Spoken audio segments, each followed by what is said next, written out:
बहुत समय पहले भगवान नर नारायण बद्रीनाथ के पवित्र हिमालय में कठोर तपस्या कर रहे थे। कहा जाता है कि वे भगवान विष्णु के दो अवतार थे, नर मानव शक्ति का प्रतीक और नारायण दिव्य शक्ति का प्रतीक। उनकी तपस्या इतनी तेजस्वी थी कि देवलोक तक उसका प्रभाव पहुंचने लगा। देवराज इंद्र को डर हुआ कि कहीं नर नारायण उनकी इंद्रासन प्राप्त न कर लें। उन्होंने उनकी तपस्या भंग करने के लिए स्वर्ग की सबसे सुंदर अप्सराएं भेजीं। अप्सराएं संगीत, नृत्य और मोहक रूप लेकर हिमालय पहुंचीं।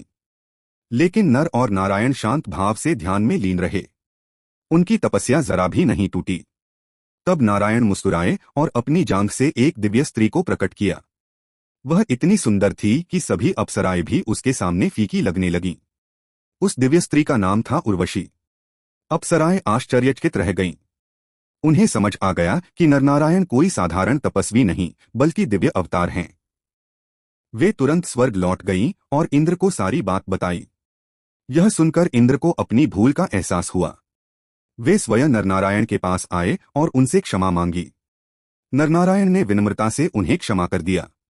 इस कहानी से हमें सीख मिलती है कि सच्ची तपस्या, धैर्य और आत्मसंयम के सामने संसार का कोई भी मोह टिक नहीं सकता।